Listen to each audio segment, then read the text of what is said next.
So I'm really excited to be here because I know, because of your experience with menopause, how passionate you are to raise awareness of it. And considering so many of the population are going to go through it, the fact that we don't talk very much about it, I think, is something that does need to change. So so I think, first of all, what actually is menopause, and how did it menopause start? usually starts at the age of when a woman is in her 40s. Estrogen, it's your hormones, the estrogen levels start dropping.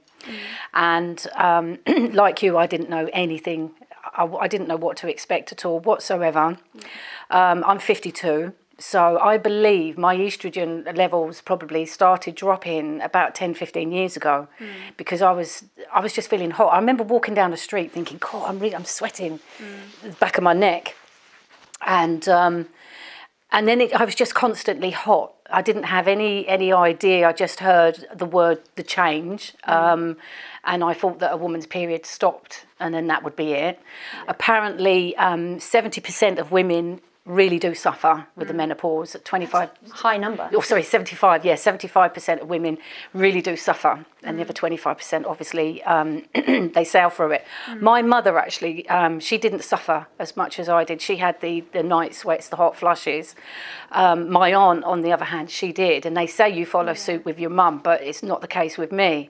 So menopause is when the hormones they start becoming unbalanced. So when your estrogen levels drop, then progesterone, your thyroid, your cortisol, and then, which I noticed, my whole body shape has completely changed. And then I've started to get a belly, and I never had that before. And what happens is the fat deposits in the estrogen stores in the fat deposits, and it's usually around the stomach. So this is, of course, why probably where the middle-age spread things come from. Yeah. Your body changes at a certain part of life. Women become apple.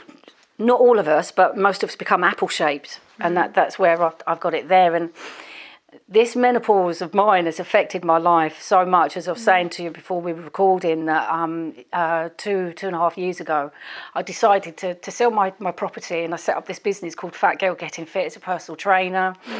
I was getting the symptoms then, but I wasn't aware that that's what it was. I would get down days, up days. I suffered depression anyway from years back.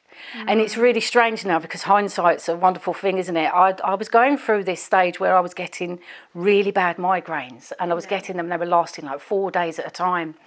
I couldn't get out of bed, I'd be vomiting with them. And then all these things were going through my head. I was thinking, have I got a brain tumour? What is it? And then they would go.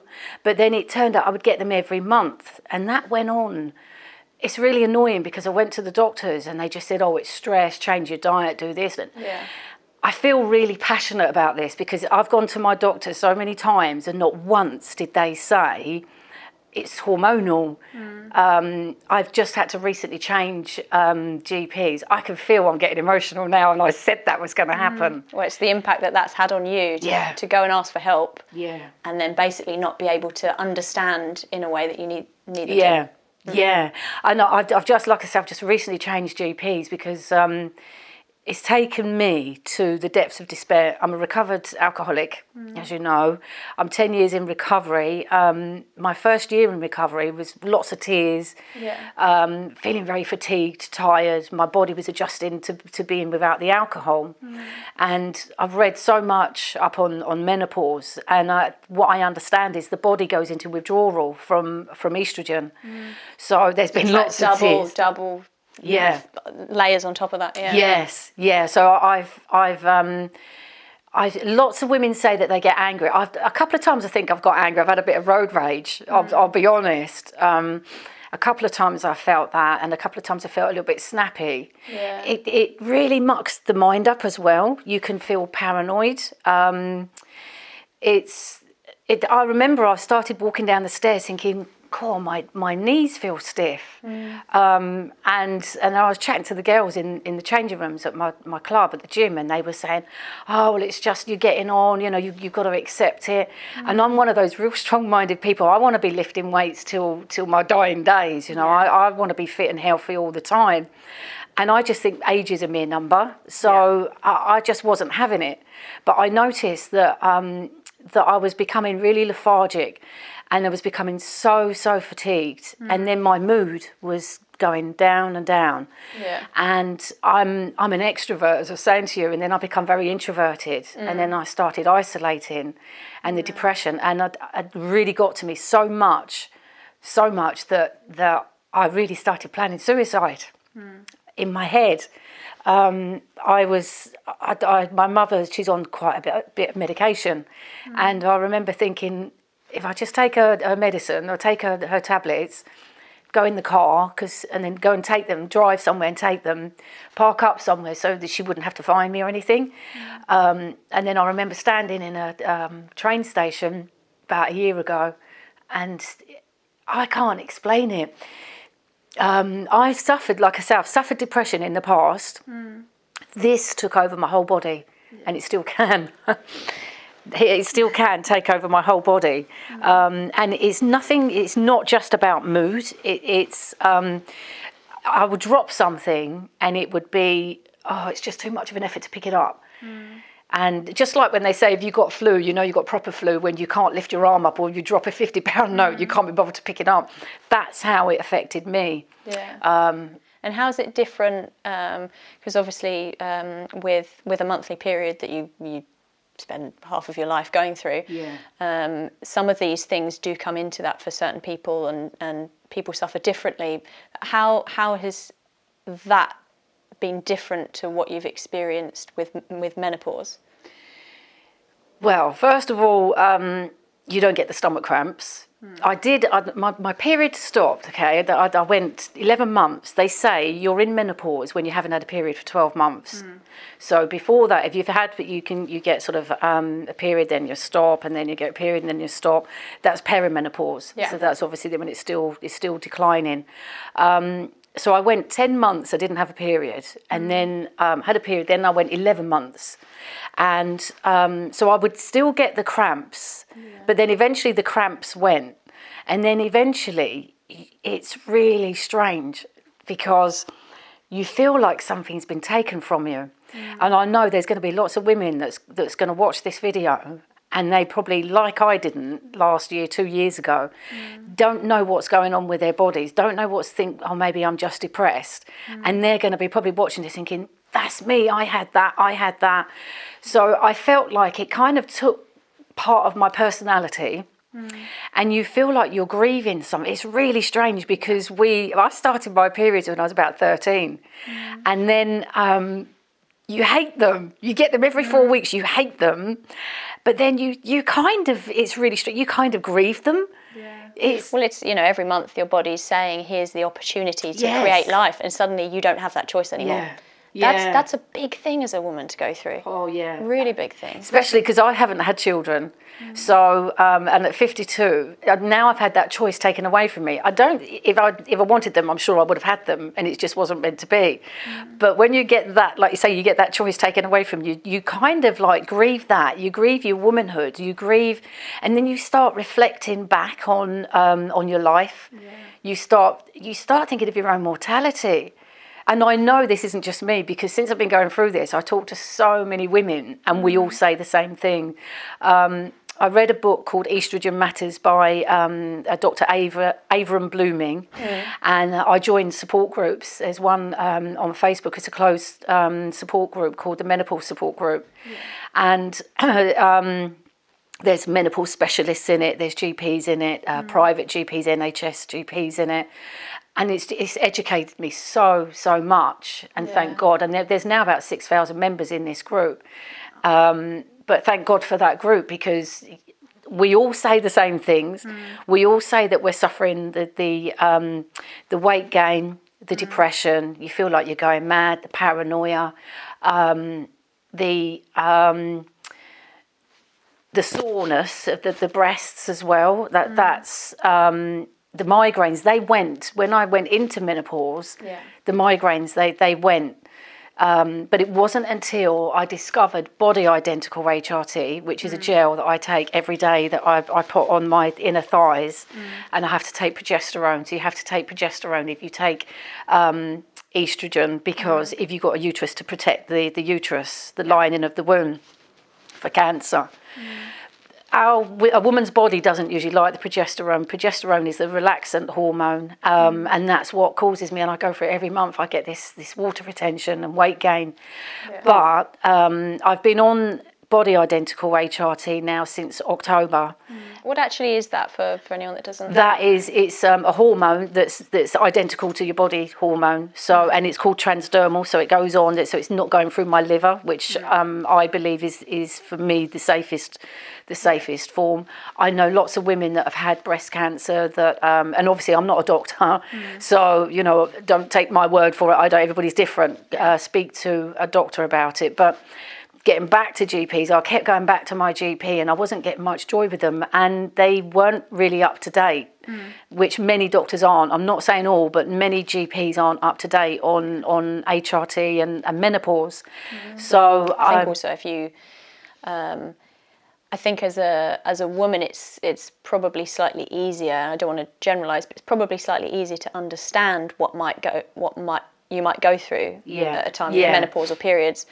Whereas for a man, you haven't actually experienced something, even a period, which is a very different thing to the idea of what a period is. Yes. Oh, wow. Yeah.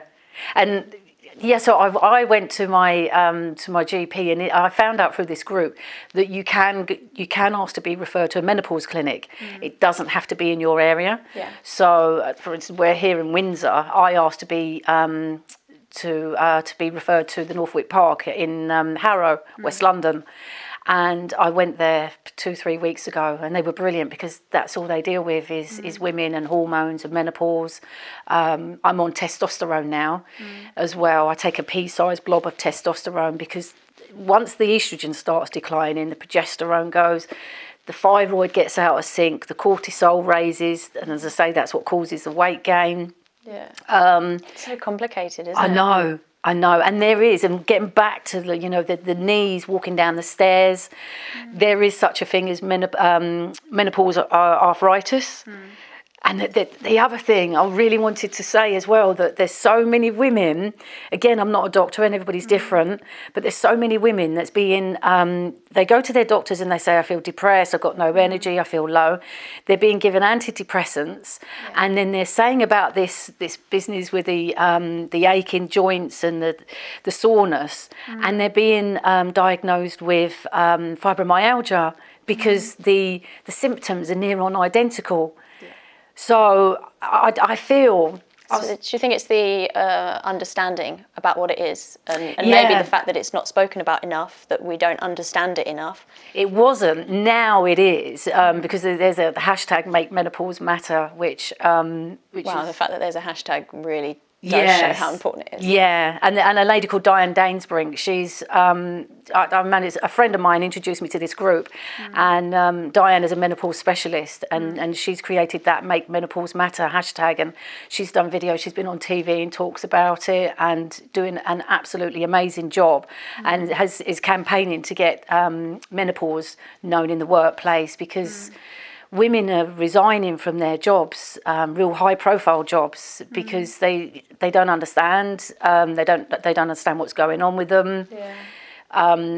It was the tiredness and the fatigue. There's tired, and I was just last Christmas. I got flu on top of this as well. So for 3 weeks, actually, I was going out the door.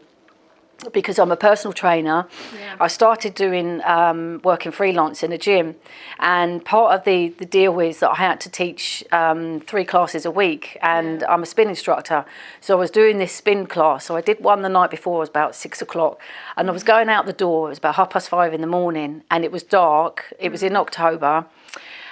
And I'd been sick in the morning as well. Mornings are awful for when your hormones, I don't know, they just drop even more overnight. So mornings I wake up and I feel like I felt like I had a hangover. Yeah. So I went out, I vomited, gone down the stairs, opened the door, the cold air hit me, and it was as if this voice said to me, you've got to stop, you can't do this. So I text the manager of the gym, and I hate letting people down, and I said, I'm really sorry, I can't come in. And I went upstairs to bed, and it was there I stayed for 3 weeks. This is before I was on HRT. I stayed there for 3 weeks. I went down with flu, but it was so hard. because of these, I was sleep deprived for 2 years because you get night flushes as well, night sweats, sorry. So 1 minute you're sweating, you're boiling, and the next minute you're shivering because you're like, again, it's the thermostat of your body's like tries to cool it down drastically. And again, it's like having flu symptoms. So I did actually have flu.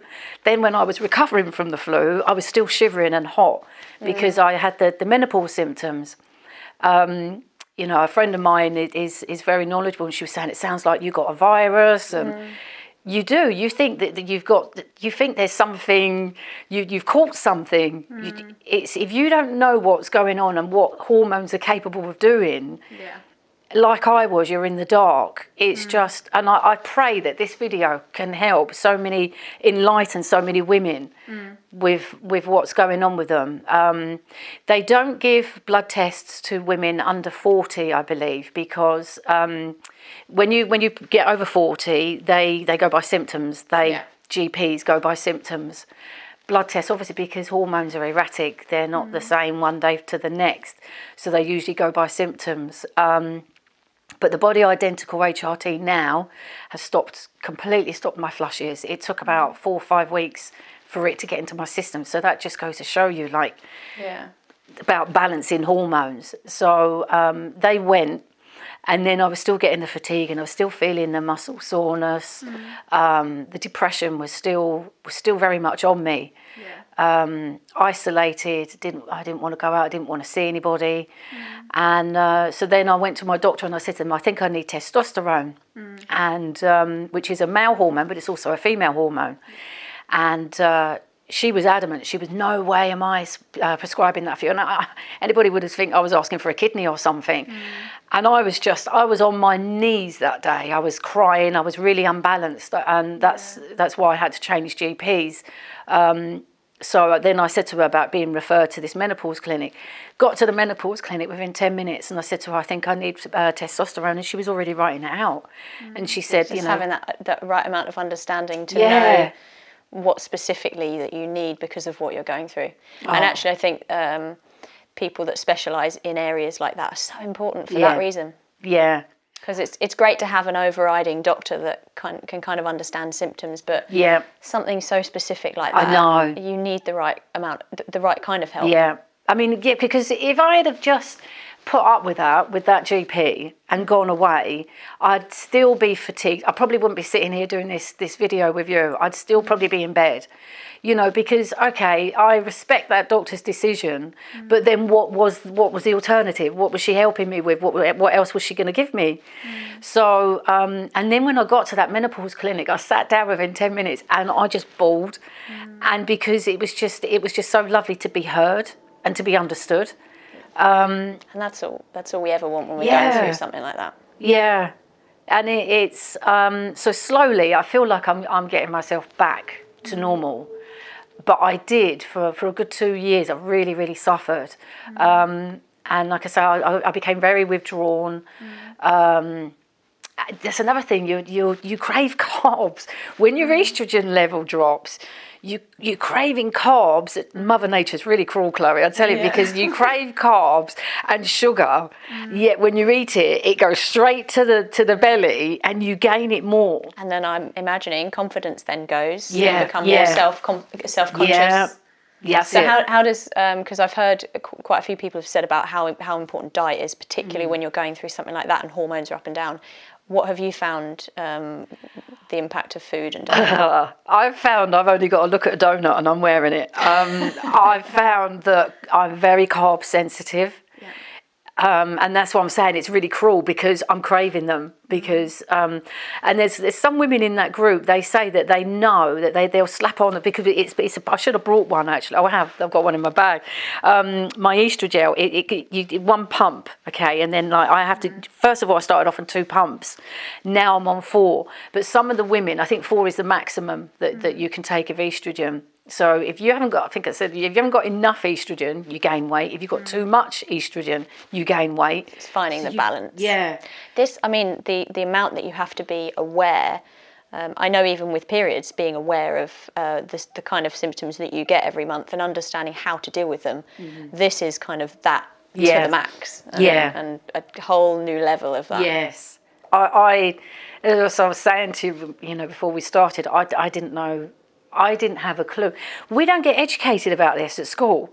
You get sex education, you get told about pregnancy. And there's another thing that I feel really annoyed and passionate about is when I went to the doctors the other day, you're sitting in a doctor's waiting room, okay, and you've got things up there about diabetes and blood pressure and depression and help with addiction. I didn't see any leaflets at all whatsoever to do with menopause. Natural processes. Yeah, and all us women, we all go through it, whether some sail through it or not. We all go through it, and it's such a huge thing. And there's some women, I mean, I was chatting to a girl the other day in the gym, in the changing rooms. She's about 35, and she thinks she's starting to go through it herself because she's getting the night sweats, the sleepless nights, and her periods are erratic. Her doctor won't hear anything. No, you're not going through it. And it is possible. Some women can go through it in their 30s. There is. I know it can also be triggered by illnesses and treatments for cancers and things like that. Yes, exactly. How does that feel for you to know, having gone through it yourself and the struggle that you had with it, that there are people out there that probably haven't got the support and haven't got the awareness? That this is why I feel. I don't know. I'm not qualified, as I say, as a doctor, but being a personal trainer, I've now attracted women. I love helping women with eating disorders, whether it be anorexia or overeating, because it's the same thing. I love helping women with low confidence, accepting their body for the way it is. But now I'm attracting women that are going through the menopause. I, like myself 2 years ago, was so in the dark. And you feel like you're the only one that's going through it. And that's what I was saying. This video, it's going to reach some women out there that probably haven't spoken to anybody about it, that are sitting there thinking, what is wrong with me? Maybe That's the worst thing, to think that people think it's something wrong with them, when all it is a natural process. And just to have somebody even to listen and say, do you know what, it's normal. Perfectly normal. I know, because it affects the brain, it affects the memory as well. And it was only about a month ago, I thought, I know, I'm going to go to a different supermarket. I swear, I got on the motorway and I thought, what one do I come off at? Where is it? And it's just really bizarre. And I blogged about it actually the other week on Instagram. I worked for a newspaper at one time, and this was going back. I think it's going back about 10 years ago, and that's when I noticed my memory was getting a bit foggy, and there were certain newspapers that went out on certain days. And the boss had to let me go because I couldn't remember what newspapers went, and then I would sit and write them notes, but I couldn't, I would just forget. And now I look back at myself, because when I got let go, I was really beating myself up. You're thick. Why couldn't you remember what days this paper went out on that day, But now I look back and I've got so much more compassion for myself now. As I've gotten older, I'm much kinder to myself. I do get down days. I do get real fatigue days. Last Monday, I couldn't put one foot in front of the other. I was in and that apparently is the withdrawal from the progesterone that I'm taking. So I know I'm on the right estrogen product. I'm just trying to get the balance right with the estrogen and the progesterone and get the correct progesterone. But like I say, it's been since October, and that is the bit now that's hard, is getting the balance. But I think that's it really, isn't it? It's finding the support that you need, maybe speaking to other people that understand it, that have been through that journey, that can maybe point you in the right direction. Just being understanding with yourself and not beating yourself up, not being too hard on yourself if you have had a day where you feel like you just need to lay in bed. Same with periods. If you have a day where you just think, I need to stay in bed. I know. And that's what you've got to do, because I love my training, my weight training especially, and I've got goals, body goals in my head, and I love it. And it's last year, for about a year, I hated it. I really hated it. And I would train with my friend, and I would say to her, I'm just not feeling it. But I kept pushing myself. And every time I walked out the gym, I'd have tears rolling down my face. And I remember thinking, and then I saw, you see these quotes on Instagram, and I saw this quote, and it's something like, when you're really depressed is when you hate something that you really used to love. That is when you're really depressed. And I thought, maybe it's depression. But I'm a very, very strong-minded woman. So, and I can usually push through things like that. And it's my training, my exercise that gives me the endorphins. And then I would go to the gym and I physically couldn't lift the weights, even though my mind was saying, lift it, Lisa, I couldn't do it. And again, so then it just declined and declined and declined. And I just thought, something's not right. So it went through my mind, have I got fibromyalgia? Things like Lyme's disease, all these, you start Googling all these things. Yeah, and then of course that perpetuates it because you find all these other things, it could be this, it could be that. And then I went to the doctors and I said, can you do my bloods? They come back and she said, they're normal, they're absolutely fine. So you're thinking, well, what is wrong with me then? But as I say, the blood tests, because hormones, they fluctuate. Another thing menopause affects is a woman's bladder. Because you don't have, the estrogen is produced from the ovaries. So because if you don't have estrogen down there, you get what is called vaginal atrophy, where it becomes, so in the winter, we put hand cream on our hands, we put lip balm on our lips because we become dry and chapped. It's exactly the same thing we've got to look after our uterus. So there is such a thing called Vagifem, which I now take. It comes a little applicator, tiny little tablet.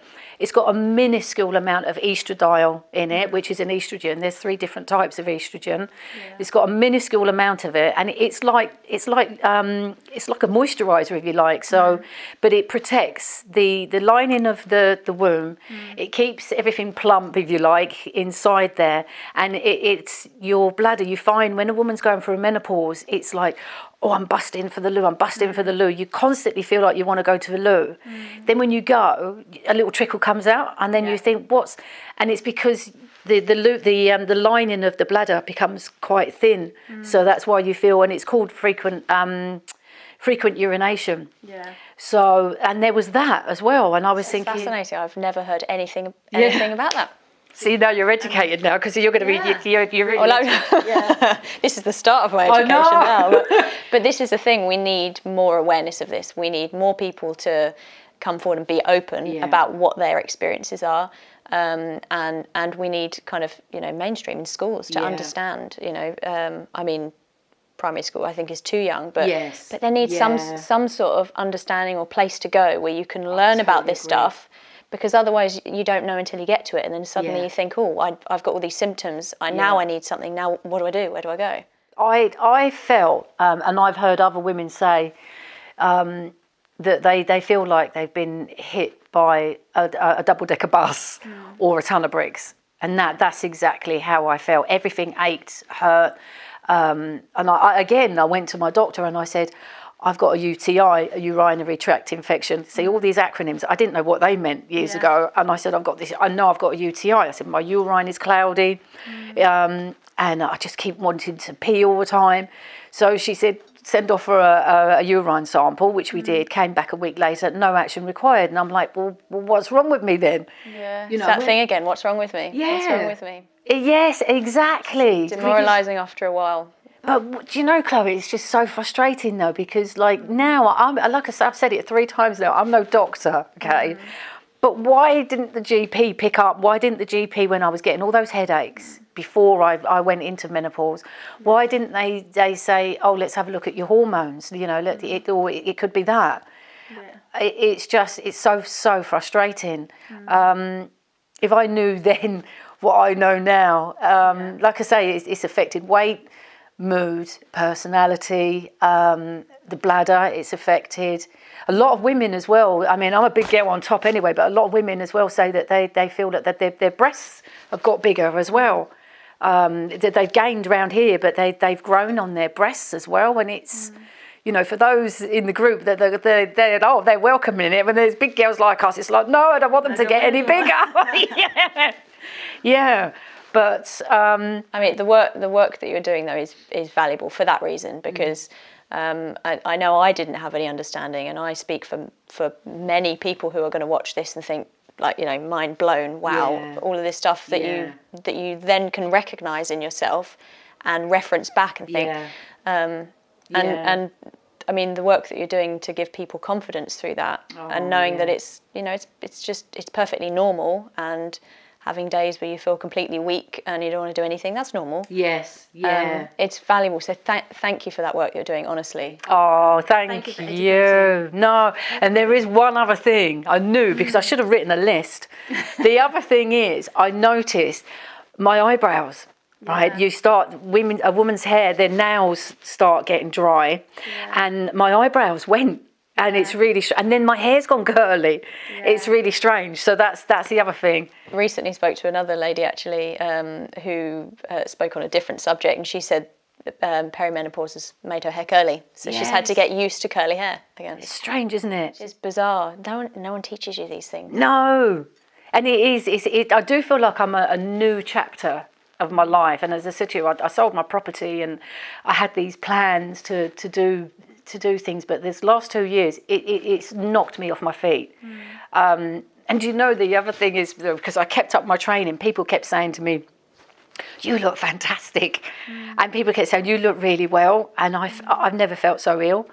But now, today I said to my friend, I feel like I'm getting my old self back, which and I just want to give that hope to other women. I hope that they can look into estrogel, look into body identical HRT, not the stuff that the privately, the NHS that's under the NICE guidelines, because it's all been regulated, it's all been tested. The stuff that people get privately hasn't. And I wouldn't, personally, I wouldn't take it. I would only take something that's under the NICE guidelines, that's been regulated. But and definitely, one thing I would say to, if there's any woman that's going through these sort of things and thinks, what is wrong with me? If they're not getting any answers from their GP, then ask to be referred to a menopause clinic, because they are scattered all over the UK. Just get to a menopause clinic. But I really, really appreciate you taking the time. It's an absolute pleasure, and I have a feeling we may be doing part 2 at some point, because it's such a massive topic. I think we will. I mean, this is going to be huge for not just people going through it, people like me who will go through it at some point, but also men to understand, you know, my wife, my partner, or my friend is going through this. I don't know how to support her. This is going to give them that little bit of insight. Because women lose their libido as well. That's something else. So it affects relationships. I'm not in a relationship, but so many women say that it's affected their libido. So then their husband thinks they feel rejected. And it's hard for a man to understand. It's bad enough for us to understand it, let alone a man. You know, so I hope we do a part 2. Actually, that would be brilliant.